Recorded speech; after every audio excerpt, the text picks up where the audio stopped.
तो हेलो मेरे प्यारे दोस्तों, कैसे हैं? आज आपके भाई फिर से रिकॉर्डेड क्लास में उपस्थिति हो गए हैं। तो बतलाइए आप लोग कैसे हैं? पढ़ाई वगैरह सही से चल रहा है ना? चलना चाहिए, क्योंकि आपके एग्जाम का समय धीरे धीरे घट रहा है, बल्कि बढ़ नहीं रहा है। तो आज आपके भाई फिर से यूरोप में राष्ट्रवाद सब्जेक्ट के चौथा क्वेश्चन लेके आ गया है। हम लोग 3 क्वेश्चन अगले क्लास में देख चुके हैं, नहीं देखेगा तो देख लीजिएगा। तो दोस्त, हम लोग इसका ऑब्जेक्टिव तो कब के खत्म कर चुके हैं। आप लोग इसका ऑब्जेक्टिव के रिवीजन करते रहिएगा।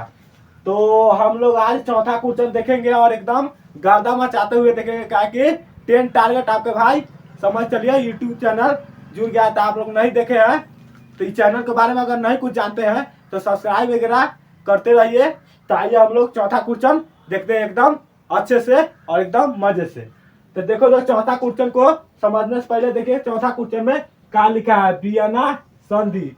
तो देखो दोस्त, हम तो आपसे कभी क्वेश्चन नहीं किए हैं, लेकिन आज ये भाई आपसे क्वेश्चन करेगा ऑब्जेक्टिव में कि बतलाओ वियना संधि, वहां पे वियना संधि द्वारा लाए गए मुख्य परिवर्तन क्या है। तो आज आपके भाई क्वेश्चन करेगा कि ऑब्जेक्टिव में मैं बतलाया हूँ इसलिए कर रहा हूँ। देखो दोस्त, मेरा आदत है जो मैं क्वेश्चन करा दूंगा वही क्वेश्चन पूछूंगा, नहीं तो फालतू क्वेश्चन नहीं पूछूंगा। तो बतला दोस्त, वियना संधि कब हुआ था, ये मैं ऑब्जेक्टिव में कराया हूँ। झूठ नहीं बोलिएगा कि भाई जी आप ये क्वेश्चन नहीं कराए हैं और हमसे पूछ रहे हैं। तो दोस्त, वियना संधि कब हुआ था? तो वियना संधि 1815 में हुआ था। दोस्त, ये क्वेश्चन फिर से मैं एक बार पूछूंगा कि बतलाओ वियना संधि की अध्यक्षता किसने किया था। आज आपके भाई आपसे 1-2 ऑब्जेक्टिव पूछेगा, इसलिए कहा कि आपके भाई 47 से 50 को ऑब्जेक्टिव करा चुका है और आपके भाई लघु उत्तरीय क्वेश्चन यानी कि 2 नंबर क्वेश्चन पे उतर गया। यानी कि समझ चलिए 5 से 7 बार लघु उत्तरीय क्वेश्चन लेके आऊंगा और आपके भाई 2 नंबरी खत्म कर देगा। उसके बाद दीर्घ उत्तरीय क्वेश्चन लेके आऊंगा। तो दोस्त, तुमसे क्वेश्चन मैं यही पूछा हूँ कि बतलाओ वियना संधि की अध्यक्षता किसने किया था। बतला दोस्त, समझ दे दिए। तो हमको उम्मीद है कि आप एकदम सही आंसर लगा रहे होंगे। बतलाइए क्या लगाए हैं? गाड़ी वाली नहीं ना लगाए हैं कि नेपोलियन लगा दिए हैं? वो सब नहीं लगाइएगा। वियना संधि की अध्यक्षता किसने किया था दोस्त? तो वियना संधि की यहाँ पे लिख दे रहे हैं दोस्त, वियना संधि की अध्यक्षता किसने किया था दोस्त? तो मेटरनिख, याद है ना? हाँ, क्या कि हमारा पढ़ाया नहीं याद रहेगा, क्लासे में याद करवा दिए हैं। ताइए हम लोग इसको अब सब्जेक्टिव में देखते हैं। देखिए दोस्त, वियना संधि द्वारा लाए गए मुख्य परिवर्तन क्या है। तो दोस्त, वियना संधि द्वारा लाए गए मुख्य परिवर्तन हम लोग कुछ पहले आपको मैं बतला देता हूँ, फिर हम लोग सब्जेक्टिव पर देखते हैं। नहीं तो लाइन बाई लाइन पढ़ दूंगा, आपको कुछ समझे में ना आएगा। ताइए हम लोग यहाँ पे देख रहे हैं। देखो दोस्त, मैं इसको पहले थोड़ा पाई पार देता हूँ। देखो दोस्त, वियना संधि, यहाँ पे वियना संधि लिखा है दोस्त, इसलिए मैं वियना संधि नहीं लिखूंगा। देखो दोस्त, पहले फ्रांस में देखिए दोस्त, राइटिंग नहीं बैठ रहा है तो इधरे वाले घूम जा रहा हूँ। फ्रांस में राज, नीचे लिख दे रहा हूँ दोस्त। पहला में हम लोग देख रहे हैं फ्रांस में 3-4 गो नोट बतलाऊंगा, आप आराम से देख लीजिए। फ्रांस में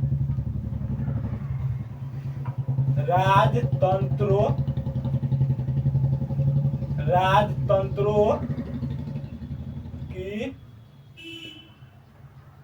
पुनर्स्थापना करना दोस्त, पुनर्स्थापना करना। ठीक है दोस्त, पहला हम कहते हैं फ्रांस में राजतंत्रों की पुनर्स्थापना करना। और हम लोग दूसरा में देखेंगे दोस्त कि बुर्गो राजवंश के शासन के स्थापना करना।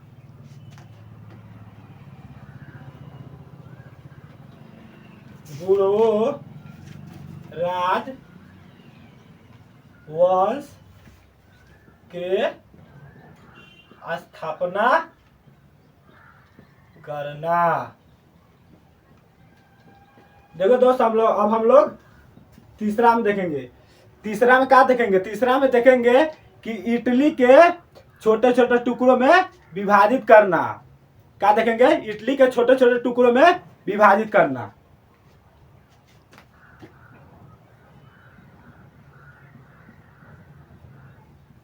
इडली के छोटे, देखो दोस्त इसलिए मैं पूरा एकदम समझा दे रहा हूं कि हम लोग ये समझ के आऊंगा ना इस पे तो 1 सेकेंड भी नहीं लगेगा समझने में। तो आपके भाई पहले सब्जेक्टिव यानी कि समझा देगा बुक में के, तब आपके भाई यह बतला देगा। नहीं तो ऐसा बात नहीं कि आपके भाई आया इसको बतलाया कि बिना संधि द्वारा लाए गए मुख्य परिवर्तन क्या थे। बिना संधि द्वारा लाए गए मुख्य परिवर्तन निम्नलिखित थे। फ्रांस में बुर्बो वंश की पुनर्स्थापना कर ली गई। लुई 18 को फ्रांस का राजा बना दिया। यानी कि कुछ समझे में नहीं आता आपको भाई, वैसा नहीं है क्या कि समझ चलिए दोस्त, आपके साथ 10 टारगेट यूट्यूब चैनल जुड़ गया है दोस्त। इस चैनल को आप सपोर्ट कीजिए। मैं यकीन दिलाता हूं कि जो मैं क्लास लाऊंगा आप उसको रेगुलर क्लास कर रहे हैं तो आपके 2027 में दोस्त 450 का ड्रीम होगा दोस्त। इसको पूरा करने में दोस्त मैं अपना पूरा जी जान लगा दूंगा। इसके लिए आप टेंशन नहीं लीजिएगा दोस्त। तो यहाँ पे हम लोग थे इडली के छोटे छोटे टुकड़ों में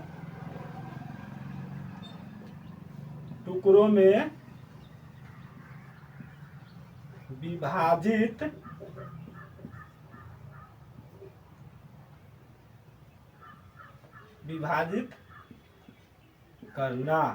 देखो तो एक लास्ट हम लोग देखेंगे जर्मनी के छोटे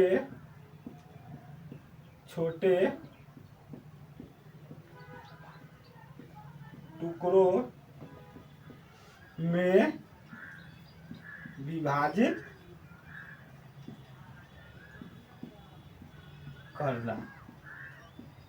देखो दोस्त मैं उम्मीद करता हूं कि आप पूरा एकदम लाइन बाय लाइन समझ गए होंगे। नहीं समझ में आया तो आपके भाई फिर से दोहराएगा, क्या कि आपके भाई एकदम क्लास में आपको मतलब कि लाइन बाय लाइन एकदम पढ़ के निकलने वाला नहीं है, क्या कि लाइन बाय लाइन समझाने वाला आपके भाई है। तो आइए हम लोग फिर से देखेंगे। कहा नहीं समझ में आएगा तो आप कमेंट कीजिए ना, 5-10 समझाएंगे। तो देखिए दोस्त पहला हम कहते फ्रांस में राजतंत्रों की देखो दोस्त राजतंत्रों गलत लिखा गया है। राजतंत्रों की पुनर्स्थापना करना, अब उर्वर राजवंश के स्थापना करना। इटली के दोस्त छोटे छोटे टुकड़ों में यानी छोटे छोटे टुकड़ों में विभाजित करना, और जर्मनी को भी दोस्त छोटे छोटे टुकड़ों में विभाजित करता। उम्मीद करता हूँ कि दोस्त समझ में आ गया होगा। तो देखो दोस्त अब हम लोग इस पर आते हैं। वियना संधि तो आपको मालूम है कि 1815 में हुआ। वियना संधि द्वारा लाए गए मुख्य परिवर्तन निम्नलिखित थे। देखो दोस्त 5 नंबर में भी आएगा तो आप लोग आराम से बना लीजिएगा, लेकिन आता है तो लघु क्वेश्चन में, लेकिन 5 नंबर में क्या पता पूछ दिया जाए तो और ही अच्छा लगेगा, एकदम मजा से हम लोग लिख लेंगे। तो देखो दोस्त फ्रांस में बुर्बो वंश की पुनर्स्थापना कर ली गई, ठीक है। अब देखा दोस्त लुई, यहाँ से तू याद करिए, लुई 18 को फ्रांस का राजा बना दिया गया। तो थोड़ा से ऑब्जेक्टिव क्या पूछी? थोड़ा से ऑब्जेक्टिव पूछी कि फ्रांस में बुर्बो वंश की पुनर्स्थापना कर ली गई लेकिन केकरा राजा बनाया गया? तो लुई 18वां को। केकरा? लुई 18वां का। देखा दोस्त वीडियो बनाने में थोड़ा बहुत आज हमको दिक्कत हो रहा है कि स्टैंड वगैरह थोड़ा बहुत हिलेगा, तो आप मैनेज कर लीजिएगा। आज ही भर है, थोड़ा आज ही भर हिलेगा, बाकी अब कोशिश करूंगा कि मैं अब नहीं हिलेगा, लेकिन थोड़ा बहुत हिल जाएगा तो आप थोड़ा एडजस्ट कर लीजिएगा। क्या कि आपके भाई अभी समझ चले तो अभी बोर्ड पर पढ़ा रहा है, आप सपोर्ट कीजिएगा तो आपके भाई एक दिन स्मार्ट बोर्ड पर पढ़ाइएगा। ये हम लोग देखेंगे। लुई 18 को फ्रांस का राजा बना गया, तो इसको मैं आपको अच्छा से बतला दिया कि लुई 18 को कहाँ का राजा बना दिया गया? तो फ्रांस के।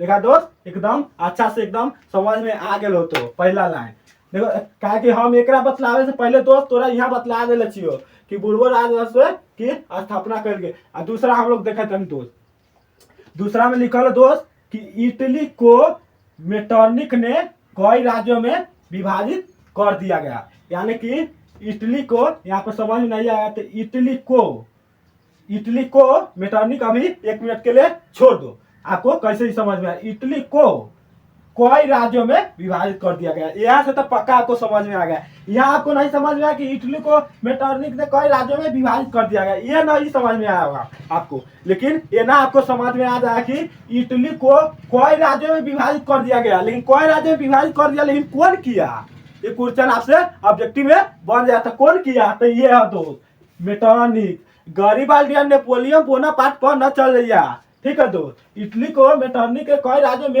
विभाजित कर दिया, ऐसे तो पढ़े तो तुमको नहीं समझ में आया, लेकिन ये ना तो समझ में आ गया कि इटली को कई राज्यों में विभाजित कर दिया गया। तो कौन किया, तो ये मेटरनिक।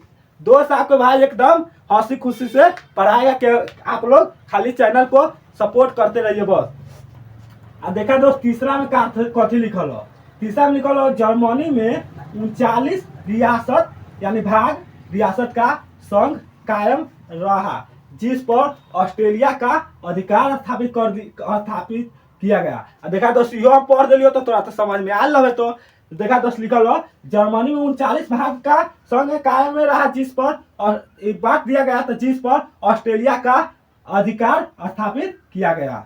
तो मैं उम्मीद करता हूँ कि दोस्त आपको समझ में आ गया होगा। तो दोस्त थोड़ा पानी वगैरह पी लेता हूँ।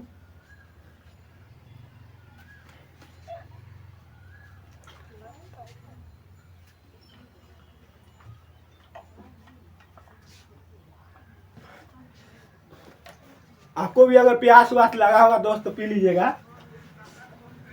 देखा दोस्त तो हमने सब पहला क्वेश्चन के एकदम आग के तरह धुआं के तरह उड़ा दिए हम लोग। तो मैं कोशिश करूंगा कि आप लोग भी 10th का एग्जाम दीजिएगा 2027 में, तो एकदम क्वेश्चन पूछेगा तो आप लोग भी एकदम धुआं के तरह उड़ा दीजिएगा। तो आइए हम लोग दूसरा क्वेश्चन को दोस्त समझते हैं। देखा दोस्त दूसरा क्वेश्चन यहाँ हम लोग यहाँ पे बोला दूसरा क्वेश्चन, नहीं तो ये आपका 5वां क्वेश्चन हो गया, क्योंकि तीसरा क्वेश्चन तो हम लोग पहले देख चुके हैं और चौथा क्वेश्चन यहाँ पे बतला है और 5वां क्वेश्चन यहाँ पे आपको है। देखा दोस्त 5वां क्वेश्चन में यहीं पे लिखा है स्वर्णिम मध्यवर्गीय नीति का अवलंबन किसने और क्यों किया। स्वर्णिम मध्यवर्गीय नीति का अवलंबन किसने और क्यों किया। तो देखो दोस्त मैं इसको समझाने के लिए ये आपको मिटा दूंगा, तो अगर आप नहीं लिखे हैं इसको तो आप इसको 1 मिनट के लिए इसकी स्क्रीनशॉट ले लीजिए, क्योंकि मैं इसको मिटाने वाला हूं।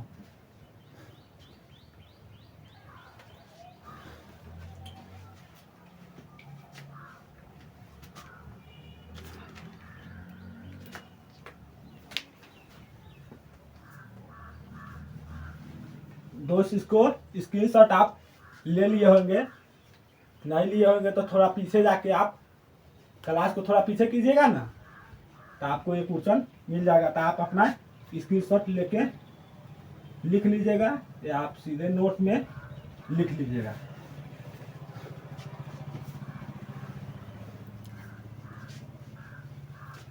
देखा दोस्त पढ़ेगा तब ये 2027 में आप एकदम 450 आपका ड्रीम लगभग लड़का के रहता है, लेकिन पूरा करने में वो असमर्थ रह जाता है कि वो सोचते रह जाता है कि हमारा कोशिश मतलब कहाँ पे कम पड़ गया, या तो सोचता यही है कि हमारा मेहनत तो पूरा था लेकिन वो कहाँ पे कमी रह जाता है उसको नहीं मालूम चलता है। तो देखो दोस्त आप कहाँ पे कमी रह जाते हैं मैं बतला देता हूँ कि आप लोग पढ़ाई कीजिए, प्रीवियस ईयर पढ़िए, उसके बाद टेस्ट उस्ट लगाइए, उसके बाद कुछ नहीं है।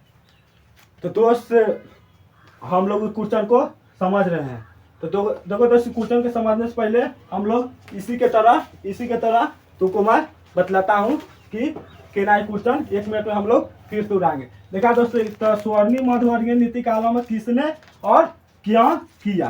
देखो दोस्तों इसको हम सीधे पढ़ दूंगा तो आपको कुछ ना समझ में आएगा, लेकिन मैं आपको आपका भाई एकदम नियम से समझाने का गारंटी ले रहा है। तो देखो दोस्त फ्रांस में उस समय 3 क्रांति हुआ। क्रांति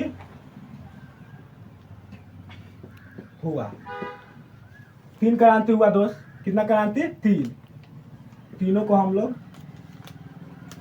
देखेंगे। देखो दोस्त, पहला क्रांति हुआ आपका 1782 में, दूसरा हुआ दोस्त 1830 में, और तीसरा हुआ दोस्त 1848 में। आप इसको याद कर लीजिएगा। फ्रांस में कितना क्रांति हुआ? 3 क्रांति हुआ। पहला हुआ 1789 में, दूसरा हुआ 1830 में, और तीसरा हुआ दोस्त 1848 में। लेकिन दोस्त इस समय के राजा कौन था? इस समय के राजा, तो देखो दोस्त, राजा था लुई 10वां। आप लिख लीजिए, लुई 16वां था, सॉरी दोस्त, लुई 16वां। उसके बाद दोस्त था लुई 10वां। उसके बाद दोस्त था लुई, सॉरी दोस्त, चार्ल्स फिलिप। देखो दोस्त, इसको आप याद कर लीजिए, कौन था?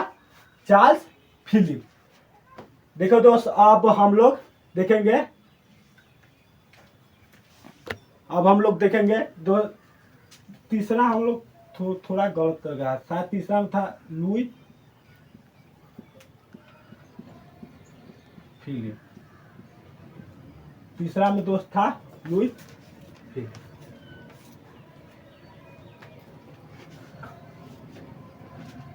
दोस्त यहाँ पे थोड़ा गलती लिखा गया है, तो यहाँ पे था चार्ल्स 10वां।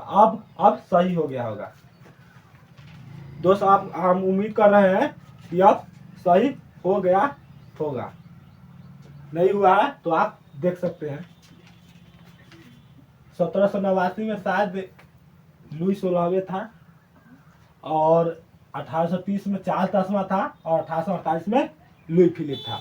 दोस्त ये सही है। हमको भी लग रहा था कि कुछ कंफ्यूजन, लेकिन अब सही है, पूरा एकदम अब सही है।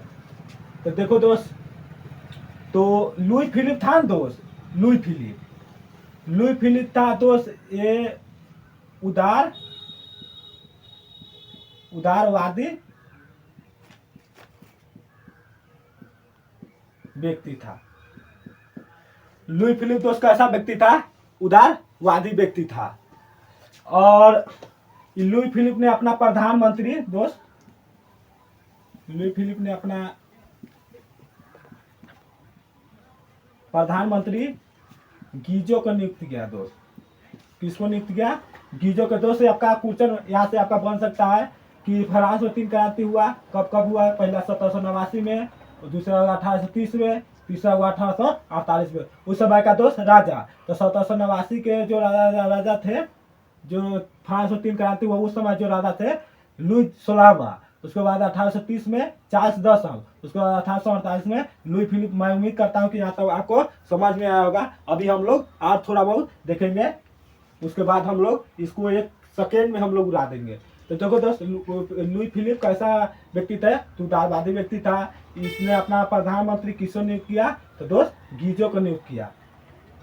और हम लोग दोस्त देखेंगे कि जो थी लुई फिलिप थे ना, लुई फिलिप पे एक समझ चलिए तो मध्यम वर्गीय व्यक्ति था। देखो दोस्त, यहाँ पे आपको दिक्कत हो रहा है कि उदारवादी का मतलब क्या होता है। दोस्त उदारवादी का मतलब होता है जो सबको समझ चलिए भला चाहे, या किसी के बारे में कठोरता नहीं चाहे, सबके लिए एक समान चाहे, तो उसी को हम लोग उदारवादी व्यक्ति मतलब कि मानते हैं। देखो दोस्त, जो ये गीजो है ना, गीजो, इसको बारे में भी थोड़ा बहुत चर्चा कर देते हैं। ये प्रतिक्रियावादी व्यक्ति थे। प्रतिक्रियावादी यानी कि हम लोग सीधे बोल सकते हैं कि ये मतलब कि किसी को भलाई नहीं चाहता था, ये मतलब कि अपना ही भलाई चाहता था। इसी को प्रतिक्रियावादी व्यक्ति मतलब कि बोलते हैं। तो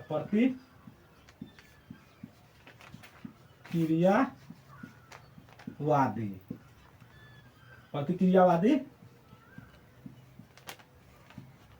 व्यक्ति थे। देखो दोस्तों, ये समझ चलिए तो आप एकदम अच्छा से पढ़ लीजिएगा ना। तो इसको समझ चलिए, आप सब्जेक्टिव हो गया इसमें से, या इसमें से ऑब्जेक्टिव आपको पूछेगा तो एक भी क्वेश्चन नहीं छूटेगा। तो देखो दोस्तों, यहाँ पे आपको क्वेश्चन पूछ सकता है कि लुई फिलिप कैसा व्यक्ति था। उदारवादी व्यक्ति था। ये और लुई फिलिप ने अपना प्रधानमंत्री किसे बनाया, तो गीजो को बनाया। और गीजो कैसा व्यक्ति था, तो प्रतिक्रियावादी व्यक्ति था। अब देखो दोस्तों, यहाँ पे आपको मतलब कि लुई फिलिप समझ के तो मध्यम मध्यम वर्गीय मध्यम वर्गीय व्यक्ति था।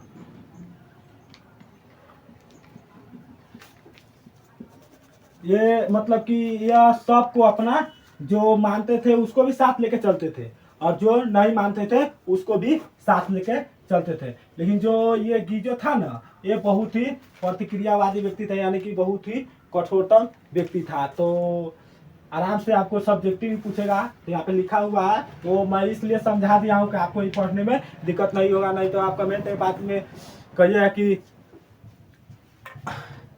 भाई जी की आप सीधे आते हैं, सब्जेक्टिव पढ़ते हैं और निकल जाते हैं, तो वैसा बात नहीं है। तो हम लोग अब समझ चलिए, अब ऐसे ज़्यादा नहीं होगा। तो हम लोग इसको भी देखने की कोशिश की है और इसको बाद भी देखने की कोशिश की है। अब हम लोग इसको लाइन बाय लाइन पढ़ते हैं। देखो आपके भाई कैसे 2 मिनट में इसको उड़ाता है। तो देखो तो स्वर्णिम मध्यवर्गीय नीति का अवलंबन। अवलंबन दोस्त मित्र होता है कि किसी को बिगाड़ना, ठीक है। अवलंबन में किसी को बिगाड़ना। अवलंबन किसने और क्यों किया। देखो दोस्तों, स्वर्णिम मध्यवर्गीय नीति का अवलंबन यहाँ पे लुई फिलिप ने किया। देखो दोस्त, यहाँ पे लिख दिए हैं कब किया, तो उस मतलब कि 3 क्रांति हुआ था, कब हुआ था 1848 में। उस समय के राजा कौन था, तो लुई फिलिप ने अपने विरोधियों को खुश करने के लिए किया। देखो दोस्तों, यहाँ पे आपको ऑब्जेक्टिव तो बनेगा ही, सब्जेक्टिव तो खैर यहाँ पे लिखा हुआ है, तो आप लोग देख लीजिए। ऑब्जेक्टिव भी मैं 1-2 बतलाने का कोशिश कर रहा हूँ। देखो दोस्तों, यहाँ पे पूछेगा स्वर्णिम मध्यवर्गीय नीति का अवलंबन किसने और क्यों किया। तो स्वर्णिम मध्यवर्गीय नीति का अवलंबन दोस्त लुई फिलिप ने किया। यहाँ पे आपको ऑब्जेक्टिव बन जाएगा कि किसने किया, तो लुई फिलिप ने किया। किसने किया, तो लुई फिलिप ने किया। अब तो भाई दोस्त, मैं बार बार बोल रहा हूँ कि आपको मैं क्लास में याद करा के जाऊंगा, इतना तो खैर आपके भाई ठान लिया है, तो ठान लिया है। मध्यम वर्गीय नीति का अवलंबन किसने किया, तो लुई फिलिप ने किया। लुई फिलिप ने अपने विरोधियों, देखो दोस्त यहाँ पे काफी लिखा है विरोधियों मतलब कि आप तो एकदम समझते हो जाए। विरोधियों मीन्स मतलब कि समझ अपना मान लीजिए तो दुश्मन को कहा जाता है। विरोधियों मीन्स दुश्मन को कहा जाता है। आप लोग समझ चलिए पूरा एकदम, कोई भी जान जाएगा कि अपना विरोधी बगल में जो रहता है, समझ के लिए 110% दोस्त आपका जाति है ना, वो आपका एकदम बगले में विरोधी रहेगा। ठीक से आपका क्या, हमारा भी है। तो 110% आपका विरोधी आपका जाति रहेगा, देहात, सॉरी जाति बोल रहे हैं, देहात। लेकिन उसको आप दिखा दीजिएगा कि आप क्लास 10 का समझ चलिए, आप पहला एग्जाम दे रहे हैं। पहला एग्जाम तो हम नहीं बोल सकते हैं, क्योंकि सरकारी में 6 माही 3 माही 12 माही ऐसा एग्जाम होता रहता है। लेकिन इस एग्जाम के सरकार के नज़र में वैल्यू नहीं है। अब बच्चा सभी वैल्यू नहीं करता है, कि बच्चा सभी वैल्यू करता तो, लेकिन इसका रिजल्ट दीजिएगा तब ना। आप एग्जाम ले रहे हैं, वैल्यू करिए नहीं रहे हैं, तो कहाँ से कोई आपका इज्जत देगा। अपना इज्जत दोस्त अपना हाथ में रहता है। देखते हैं बच्चा सबको क्वेश्चन में ले लेता है, भाग जाता है। फिर उसको देखिएगा साँझ में तो कोई दुकानदार से बेच देता है मुड़ी चप वाला से, और उसको मुड़ी चप बेचता है। मतलब ये क्वेश्चन के कहाँ से कहाँ कर दिया। तो यही दोस्त मैं आपसे कहना चाहूँगा कि आप उसमें से नहीं होइएगा। आपका एग्जाम होगा क्लास 10 का 2027 में, फरवरी में एग्जाम होता है दोस्त। किसी दोस्त को मालूम भी नहीं होगा कि दोस्त अभी शायद 2025 में हुआ है, 25 में हुआ है दोस्त। तो 25 में जो क्लास 10 का एग्जाम हुआ है ना, शायद 17 से 18 फरवरी में हुआ है। तो आपका एग्जाम फरवरी में होता है। तो अभी से तो समझ चलिए आपके पास बहुत समय है, उस समय को एकदम निमन से यूटिलाइज कीजिए, अपना समय खुद स्वयं बनाइए और कितना घंटा पढ़ना है, कौन विषय कब पढ़ना है आप बोलिए, कमेंट कीजिएगा तो मैं इस पर वीडियो भी ला दूंगा और अपना समय खुद बनाइए।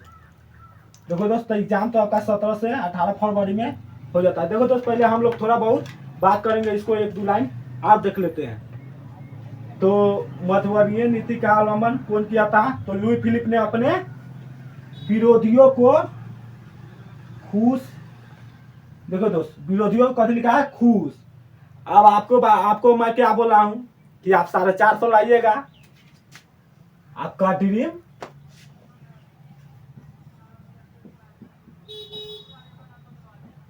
आपका ड्रीम 2027 में क्या है? 450 प्लस। आप 450 लाइएगा तो आप हमको इतना 110% एकदम मतलब कि हमको अनुभव है कि आप अपने विरोधियों, यानी कि समझिएगा, इससे पहले मैं चर्चा कर चुका हूं, अपने विरोधियों को जलाने के लिए लाइएगा। क्योंकि दोस्त से 300 पर तो एकदम फर्स्ट हो जाता है, नॉर्मल बच्चा फर्स्ट हो जाता है, लेकिन दोस्त 400 450 तो उसी को लाना रहता है जिसका एक ड्रीम रहता है, या अगला का देख के समझ चलिए तो जलाता है, तो उसी का 400 450 का ड्रीम रहता है। तो ऐसा बात नहीं है दोस्त, आप लोग अपना पढ़ाई कीजिए और झगड़ा झंझट से आप दूर बना के रखिए। क्योंकि दोस्त आप ही बतला सकते हैं कि अपना बारे में दोस्त आपसे ज़्यादा कोई नहीं जानेगा, ठीक है? तो आप अपना ड्रीम स्वयं चुनिए और मैट्रिक के मार्क्स के बारे में कुछ मतलब कि बोलिएगा तो मैं चर्चा कर दूंगा कि मतलब कि यहाँ पे तो बतलाइए दिया कि 450 नंबर लाना है, तो आपको कैसे लाना है ये भी मैं बतलाऊंगा। चलिए आइए हम लोग 2 नंबर पहले 2 लाइन ख़त्म कर लेते हैं, उसके बाद हम लोग आते हैं।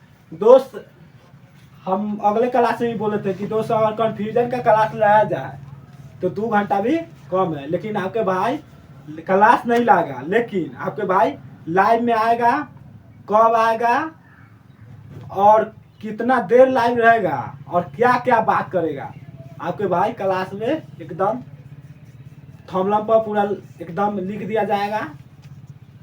तो आप लोग एकदम समय से जुड़ जाइएगा। बाकी बात आइए हम लोग 2 लाइन पहले देख लेते हैं, फिर उसके बाद आप एकदम मतलब कि आप बोल दीजिएगा, कमेंट में कुछ बोलिएगा चाहे ना बोलिएगा, लेकिन आप ये जरूर बोल दीजिएगा कि भाई जी ये जो लिखे हैं 450 ये कैसे आएगा। हम जानते हैं कि बहुत बच्चा के ये भी कंफ्यूज होगा कि कैसे आएगा। तो पहले आपके भाई पूरा एकदम बतला दे रहा है कि कौन मतलब कि सब्जेक्ट से कितना नंबर पूछा जाता है और कौन कौन सब्जेक्ट में प्रैक्टिकल आता है। तो आपके भाई पूरा एकदम इसी पे चर्चा आज ही करेंगे, अगला क्लास नहीं लाएंगे कि उससे आपका समय खराब हो। तो हम लोग इसी में देखेंगे। लुई फिलिप ने अपना विरोधियों को दोस्त खुश करने के लिए किया। दोस्त यहाँ पे देखिए ना, दुश्मन को खुश करने के लिए क्या करता है। तो आप भी अपना दुश्मन को खुश कीजिए और 2027 में अपना नाम रोशन कीजिए, चाहे नहीं कीजिए, लेकिन अपना बाप मताई के नाम रोशन कीजिए। कि आप लोग ऐसा नहीं बोलिए कि भाई जी उंगली दिखा रहे हैं, आपको उंगली नहीं दिखा रहे हैं। आप एकदम 2027 में 450 लाइए और आप जहाँ से भी है, आपका भाई एकदम छोटे से जिला शिवर से है, एकदम आइएगा, आपके भाई आपका इंतजार करते रहेगा 2027 में। देखिए दोस्त यहाँ पे पूरा एकदम देखिए ना, हिस्ट्री में पूरा दुश्मन के बारे में लिखा गया है, कौन राजा को क्यों मारा गया। गद्दी हाँपने के लिए तो समझ चले तो अपना बाप के बेटा हत्या कर दिया, गद्दी हाँपने के लिए, जिसको बोलते हैं राज दरबार में एकदम बैठने के लिए। तो यहाँ पे देखिए दोस्त, यहाँ पे देखिए लुई फिलिप ने दुश्मन को खुश करने के लिए ये सब किया। तो देखिए दोस्त, अगला भी हम लोग देखिए लेते हैं, तब बात करेंगे। लुई फिलिप एक उदारवादी शासक था। देखो दोस्त, हम सब्जेक्टिव यहाँ पे बोलिए कि भाई इससे कुछ नहीं फायदा, आपको तो 110% इसी से फायदा है कि लुई फिलिप कैसा व्यक्ति था। तो यहाँ पे लिख दिया लुई फिलिप उदारवादी व्यक्ति था। लुई फिलिप कैसा व्यक्ति था, तो उदारवादी व्यक्ति था। तो दोस्त यहाँ पे इसके बारे में बतलाया कि गीजो कैसा व्यक्ति था, गीजो प्रतिक्रियावादी व्यक्ति था। तो आइए हम लोग अगला देखते हैं दोस्त। यहाँ पे कहा थे लुई फिलिप एक उदारवादी शासक था। तो हम लोग ये देख लिए दो लाइनर। देखो दोस्त, आप अगर मतलब कि किस भी जिला से वीडियो देख रहे हैं तो मेरा तो समझ चलिए सौभाग्य है या नसीब है या भाग है, कुछ ही बोल सकते हैं। लेकिन मेरा समझ चलिए तो आपको सेवा करना ही समझ चलिए इस दुनिया में। समझ चलिए तो मैं थोड़ा बहुत ही पढ़ा लिखा हूँ, लेकिन मैं कोशिश करूँगा कि जो भी बतलाऊँगा आपको दिमाग में समझ में आ जाएगा। बहुत बच्चा कमेंट करेगा ऐसे ही, बच्चा क्या बोले, दोस्त ही बोल रहे हैं कि भाई थी आप खुद कितना पढ़े ऐसे पढ़ाने आ गए। तो देखो दोस्त, मैं आपसे एकदम कुर्चन की तरह एकदम बौछार नहीं रहा है कि ये बतलाओ। मैं शुरू में ही बोल दिया हूँ कि मैं जो पढ़ा दूंगा वही पूछूंगा।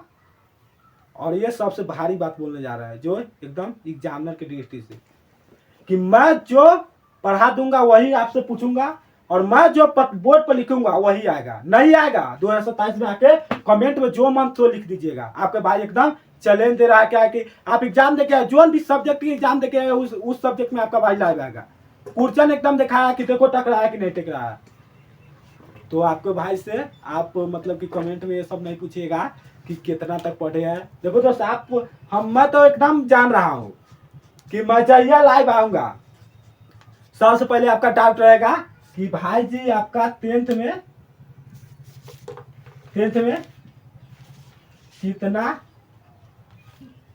कितना नंबर आया, यही पूछेगा। हमको तो पूरा मालूम है, यही आपका एकदम समझ चलिए तो कंफ्यूजन रहेगा।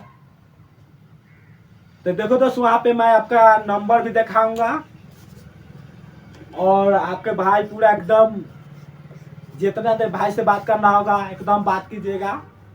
आपके भाई एकदम लाइव में जुड़े रहेंगे और आपके भाई एकदम पूरा आपके हर एक डाउट को क्लियर करेगा। मैं क्लियर करने का कोशिश करूंगा और कर भी दूंगा। तो देखो जैसे यही पूछेगा आपके टेंथ में कितना नंबर आया, जो आप टेंथ के पढ़ा रहे हैं। तो मैं आपका अपना नंबर भी दिखाऊंगा और अगले वीडियो में बोला था कि एक टॉपर से मिलवाऊंगा। देखो टॉपर हम उसको बोलते हैं, उतना बोले थे ना जो 460 नंबर, उसको भले समझ चलिए तो 10-12 नंबर से टॉपर छूट गया, लेकिन हम उसको आज भी टॉपर के नाम से पुकारते हैं, क्योंकि 460 नंबर लाना भी अपने आप में एक कला यानी कि आर्ट है। तो आप लोग फिर ये पूछ लीजिएगा, मार्कशीट भी दिखा देंगे। फिर आप पूछेंगे भाई जी आपका 12th में कितना नंबर आया। हम जान रहे हैं कि आजकल आप कहाँ है वो नहीं देखेगा, आपका एजुकेशन देखेगा कि आप कहाँ है। मान लिया हम यहाँ पे लाइव कर रहा हूँ, आपको कुछ जय श्री राम कोशिश कर रहा हूँ, तो आप इसमें कोई अच्छा दोस्त हमारा होगा तो बोलेंगे कि आप भाई जी बहुत मस्त पढ़ा रहे हैं। कोई ऐसा भी दोस्त होगा, यहाँ पे देखिए लुई फिलिप जैसे यहाँ पे कट थी, तो यही होगा, विरोधियों होगा। लेकिन दोस्त ऐसा बात नहीं है, मैं एकदम जो दोस्त आएगा सबको मैं गले से लगाऊंगा, ऐसा बात नहीं है। लेकिन कुछ हो जाता है, क्या कहिएगा। तो मैं कोशिश करूंगा कि आप मेरा दोस्त बन के रहे।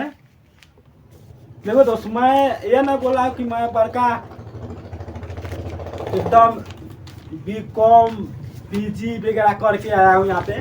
आपका भाई एकदम ग्रेजुएशन में पढ़ रहा है। आपका भाई के ग्रेजुएशन कब कंप्लीट होगा, 28 में कंप्लीट होगा, 24 से 28 है, तो यही मैं बतला दूंगा। लेकिन 10th में और 12th में कितना मार्क्स आया, आपके भाई कब पढ़ते थे आपके भाई के टाइम टेबल क्या था, आपके भाई सब डाउट क्लियर करेंगे, तो टेंशन लेने का बात नहीं है। देखो दोस्तों, ये हम इसलिए उसके लिए बोल रहे हैं जो पढ़ेगा कम और एजुकेशन खोजेगा ज़्यादा। इसका कारनाम एक है, बड़ा अच्छा कारनाम है कि एगो मटका रहता है और उसमें आप पानी भर लीजिए। मैं भी सुना हूँ दोस्त, इसलिए बोल रहा हूँ। उस मटका में आधा पानी भर लीजिए और माथा पर रख लीजिए, नदी में से ले जाइए अपना घर है। नदी में नहीं बोल सकते हैं, इनार वगैरह बोल सकते हैं, जो पहले होता था। आराम से ले जाता है और घर गगरी ऐसे करके बोलता है और छलकत जाए, यानी कि उसके पास नॉलेज नहीं रहेगा, लेकिन वो अपना से दिखाएगा कि मैं आपसे इतना बड़ा के बड़ा हूँ, आप अभी 16 साल के लग रहे हैं, मैं 20 साल के हूँ और मैं नहीं पढ़ाता हूँ। तो आप सोच रहे हैं कि मेरे से बड़का कोई पढ़ाने वाला है ही नहीं। तो देखो दोस्त, मैं ऐसा मतलब कि अभी बोला ही नहीं हूँ और बोलूँगा भी नहीं। मैं उम्मीद करता हूँ कि आप मेरे से बड़े बनिए और बड़े पद पे जाइए और अपने माता पिता की नाम रोशन कीजिए, क्योंकि दोस्त हम लोग यहाँ पे एकदम एक दूसरे के भाई बहन जो भी हो, अपने आप को सपोर्ट कीजिए। और दोस्त सब्सक्राइब वगैरह तो बोलते हैं करने के लिए, लेकिन आप नहीं करते हैं, तो हमको बोलने में भी अब थोड़ा बहुत शर्म आने लगा है। तो आप लोग सब्सक्राइब करिए कि हमको अगला वीडियो में बोलने का उम्मीद ना है। तो आप लोग सब्सक्राइब कीजिए और जल्दी से जल्दी आपके भाई 1K का इंतजार कर रहा है। 1K यानी कि 1000। जैया 1K हो जाएगा, आपके भाई आपके लिए एक सब्सक्राइब लेके आएगा। ठीक है दोस्त, तो आपके लिए आपका भाई एकदम एक समझ चल तो गिफ्ट लेके आएगा, और वह गिफ्ट होगा आज ही बतला देते हैं। देखो दोस्त, बहुत दोस्त ऐसा भी मतलब कि बोल देते हैं भाई जी गिफ्ट के नाम मतलब गिफ्ट का, वो गिफ्ट आज ही बोल दे रहा हूँ कि वो गिफ्ट रहेगा आपके। आप तो हमारे से समझ चलिए तो लाखों कदमों करोड़ों दूर, यानी कि बहुत दूर है, यानी कि आप दूसरा डिस्ट्रिक्ट से होंगे, मैं अपना डिस्ट्रिक्ट से हूँ। बहुत ही दोस्त ऐसा भी होंगे जो हमारे डिस्ट्रिक्ट से होंगे। अपना डिस्ट्रिक्ट तो बतला ही दिया दोस्त, छोटा सा ही डिस्ट्रिक्ट है, शिवहर है, तो छोटा सा ही डिस्ट्रिक्ट है। मैं कोशिश करूंगा, मैं उम्मीद करूंगा कि आपसे मिलेंगे। दोस्त क्लास थोड़ा बफरिंग हुआ होगा, तो इसके लिए आपका भाई सॉरी बोल रहा है। तो हम लोग कहाँ थे, हम लोग कुछ लेक्चर पर थे। पहले हम लोग आइए देख लेते हैं कि 2 लाइन छूटा हुआ है, उसको हम लोग देख लेते हैं। विरोधियों को खुश करने के लिए किया। लुई फिलिप एक उदारवादी शासक था, जिसको मैं यहाँ भी बतलाने का कोशिश किया हूँ। वह अपना प्रधानमंत्री गीजो को नियुक्त किया। देखो दोस्त, मैं यहाँ पे बतला दिया हूँ कि लुई फिलिप ने उदार व्यक्ति था और अपना प्रधानमंत्री गीजो को नियुक्त किया। वो अपना प्रधानमंत्री गीजो को नियुक्त किया जो कट्टर प्रतिक्रियावादी था। देखो दोस्त, यहाँ पर भी मैं बतलाने का कोशिश किया हूँ कि वह कैसा व्यक्ति था, प्रतिक्रियावादी व्यक्ति था। आप बोलिए कि भाई यहाँ पर कट्टर क्या होता है, तो कट्टर का मतलब दोस्त हम लोग क्या बोलते हैं, एकदम कट्टर हिंदू है ना। कमेंट में कीजिए, कमेंट में बताइए कि आप कट्टर हिंदू है कि ना, और ये भी कमेंट में बताइएगा कि आपको ये कुछ समझ में आया कि ना। अगर समझ में आया तो हम देखो जैसे यहाँ पे बहुत ही कंफ्यूजन ऐसा भी आता है कि हम जो 450 के मार्क्स के बारे में बतलाया है ना, तो वहाँ पे पूछेगा कि 450 मार्क्स कैसे आएगा, तो मैं बतलाऊँ कि आपसे एकदम अब अलविदा लूँ, बतलाइए। तब तक मैं थोड़ा पानी पी लेता हूँ दोस्त, गर्मी है ना, तो बतलाइए।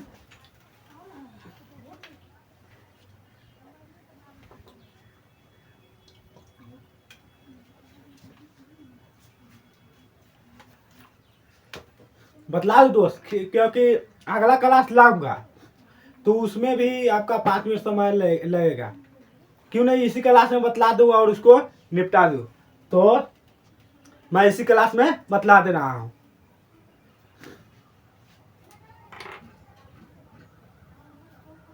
इसी क्लास में दोस्त बतला दे रहा हूँ।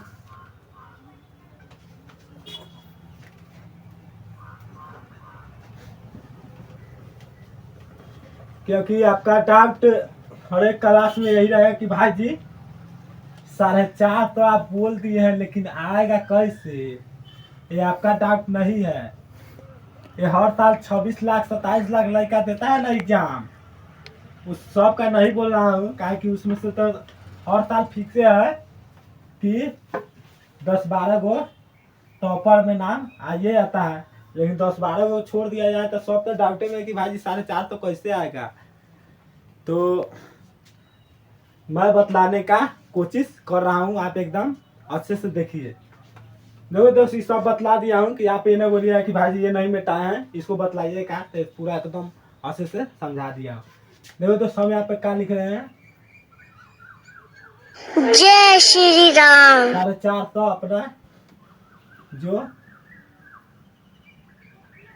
ड्रीम है,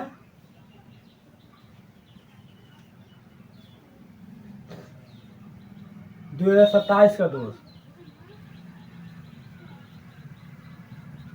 2027 में आप 10th का एग्जाम दीजिएगा तो आपका एकदम 100% ये ड्रीम जरूर होगा कि भाई जी 4.5 तो नंबर कैसे आएगा।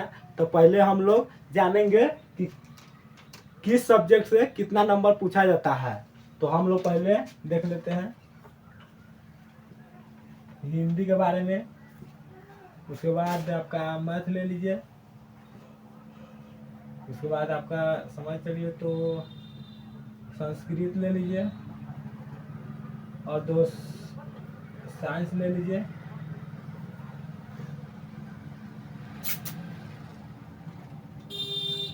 साइंस ले लीजिए, उसके बाद सोशल साइंस ले लीजिए,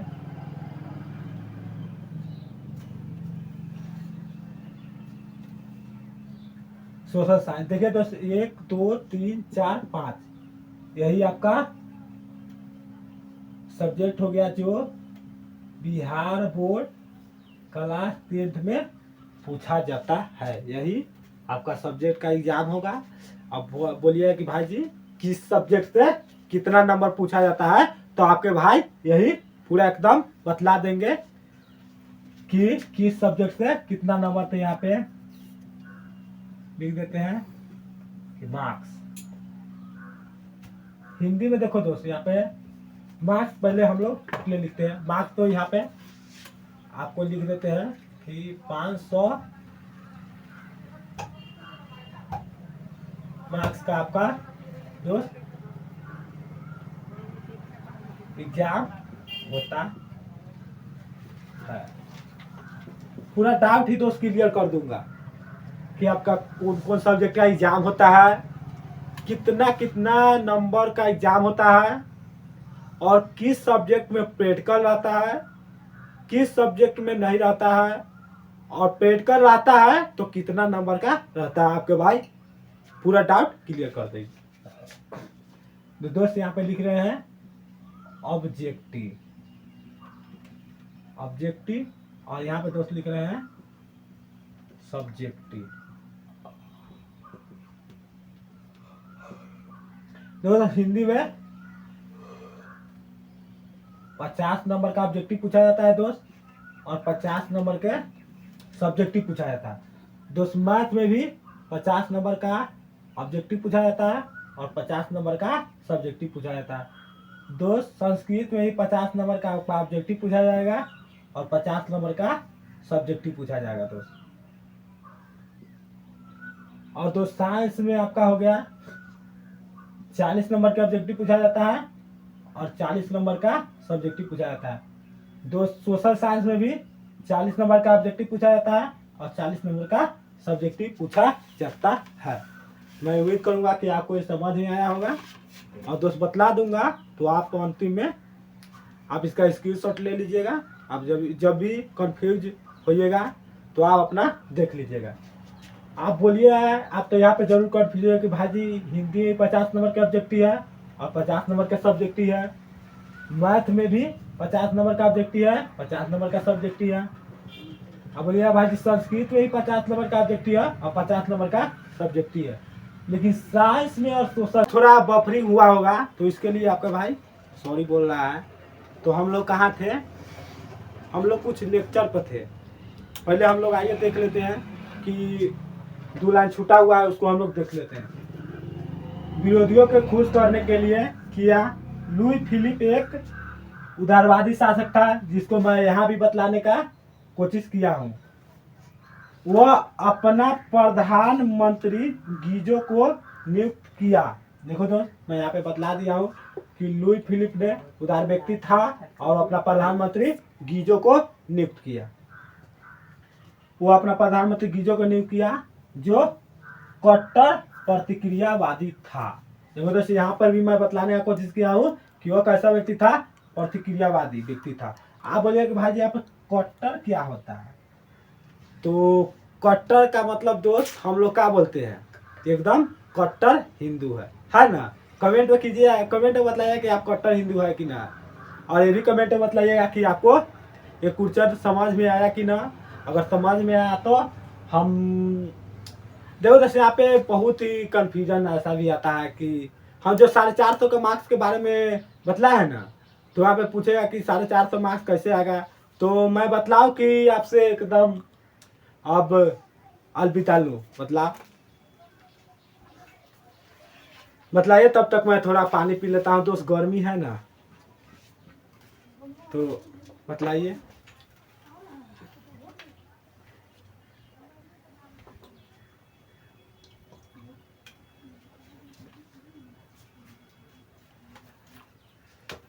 बतला दो दोस्त, क्योंकि अगला क्लास लाऊंगा तो उसमें भी आपका 5 मिनट समय लगेगा।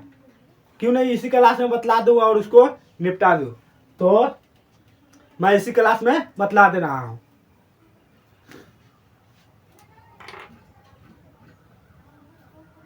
इसी क्लास में दोस्त बतला दे रहा हूँ।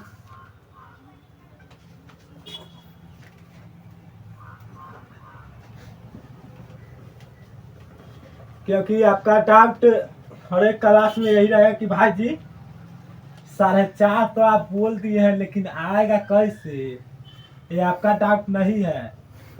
ये हर साल 26 लाख 27 लाख लड़का देता है ना एग्जाम, उस सब का नहीं बोल रहा हूँ, क्या कि उसमें से तो हर साल फिक्स है कि 10-12 गो टॉपर में नाम आइए आता है। लेकिन 10-12 गो छोड़ दिया जाए तो सब तो डाउटे में कि भाई 4.5 तो कैसे आएगा।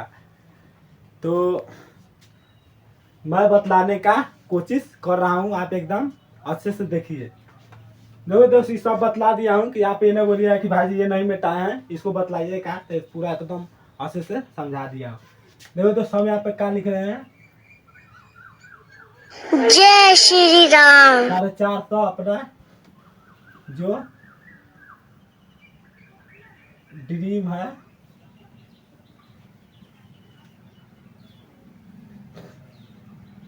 दो 2027 का दोस्त, 2027 में आप 10th का एग्जाम दीजिएगा तो आपका एकदम 100% ये ड्रीम जरूर होगा कि भाई जी 4.5 तो नंबर कैसे आएगा। तो पहले हम लोग जानेंगे कि किस सब्जेक्ट से कितना नंबर पूछा जाता है। तो हम लोग पहले देख लेते हैं हिंदी के बारे में, उसके बाद आपका मैथ ले लीजिए, उसके बाद आपका समझ चलिए तो संस्कृत ले लीजिए, और 2 साइंस ले लीजिए,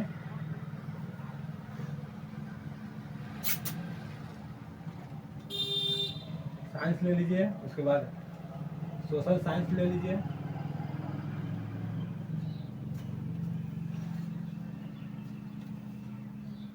सोशल साइंस। देखिए दोस्त, 1 2 3 4 5 यही आपका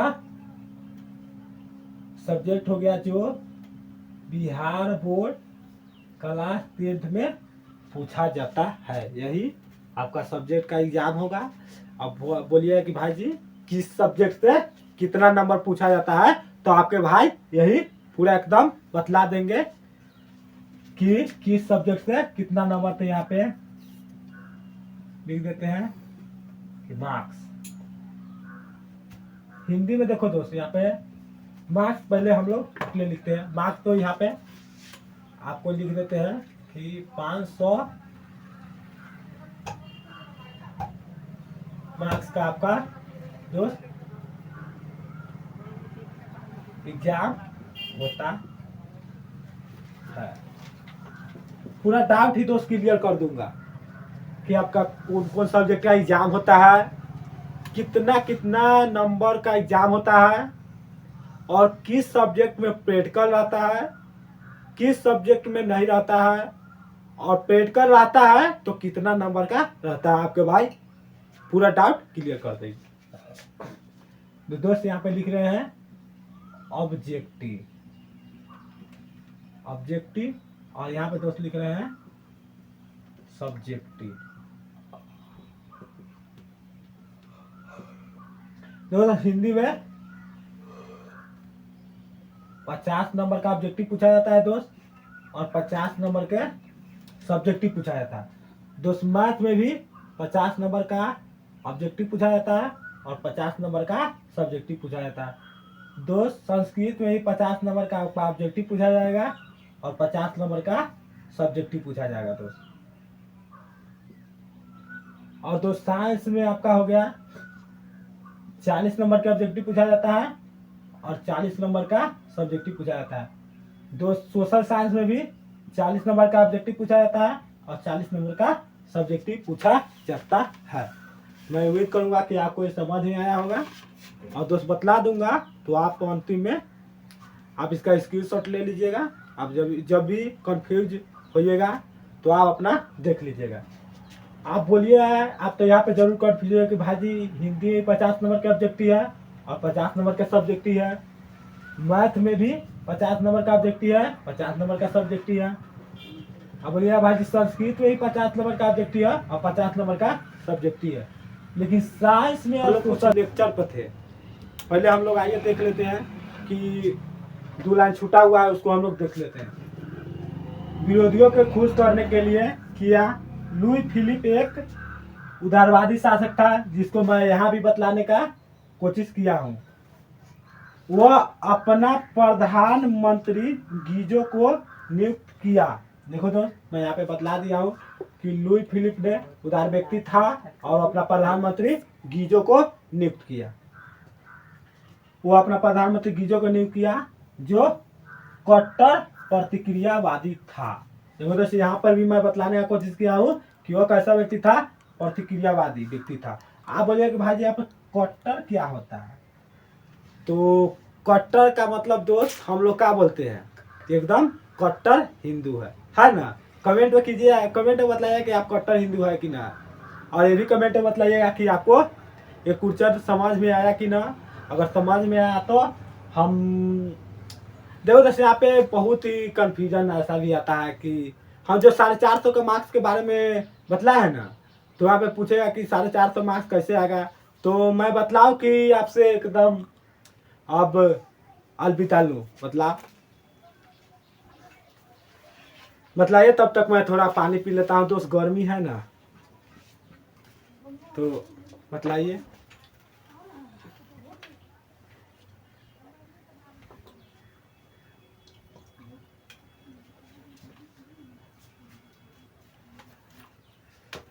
बतला दो दोस्त, क्योंकि अगला क्लास लाऊंगा तो उसमें भी आपका 5 मिनट समय लगेगा।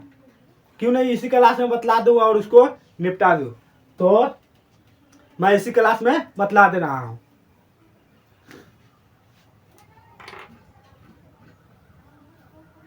इसी क्लास में दोस्त बतला दे रहा हूँ।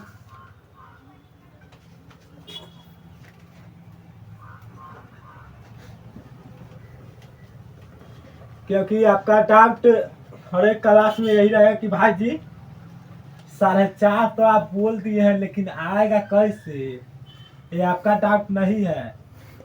ये हर साल 26 लाख 27 लाख लड़का देता है ना एग्जाम, उस सब का नहीं बोल रहा हूँ, काहे कि उसमें से तो हर साल फिक्स है कि 10-12 गो टॉपर में नाम आइए आता है, लेकिन 10-12 को छोड़ दिया जाए तो सब तो डाउटे में कि भाई जी 4.5 तो कैसे आएगा।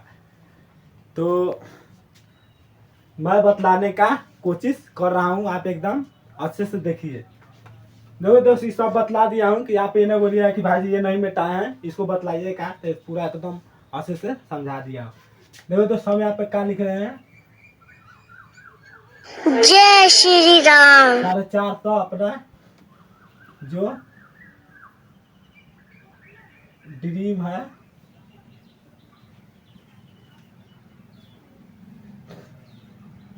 दो 2027 का दोस्त,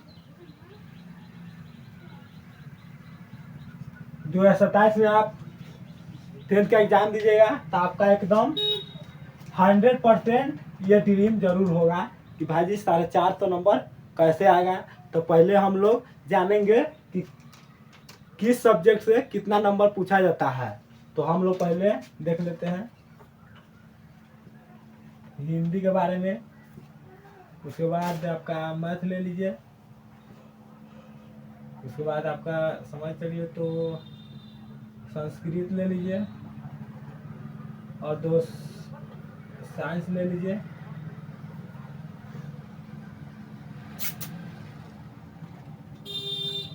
साइंस ले लीजिए, उसके बाद सोशल साइंस ले लीजिए,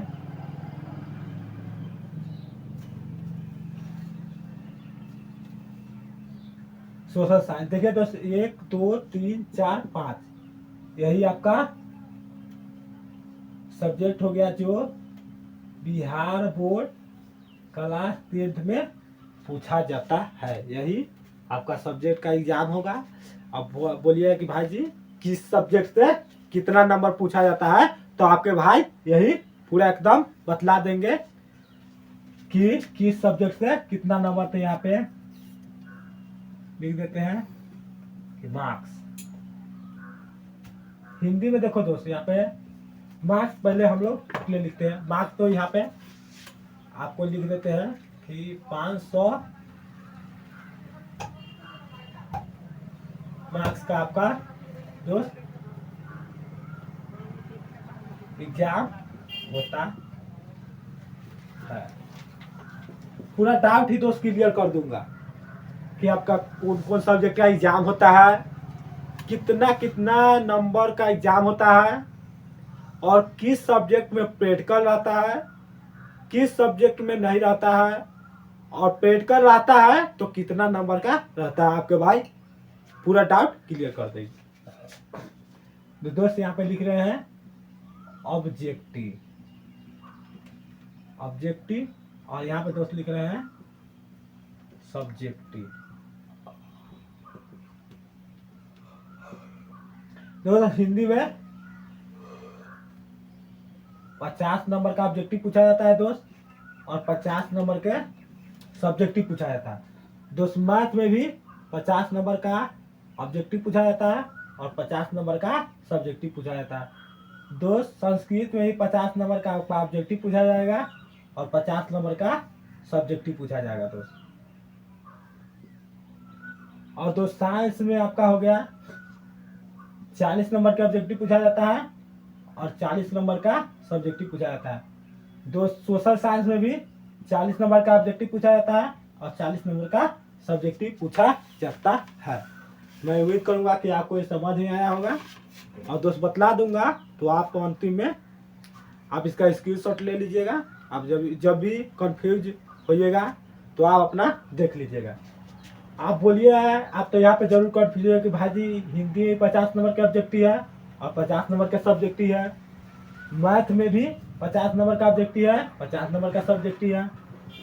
अब बोलिए भाई जी संस्कृत में भी 50 नंबर का ऑब्जेक्टिव है और 50 नंबर का सब्जेक्टिव है, लेकिन साइंस में और सोशल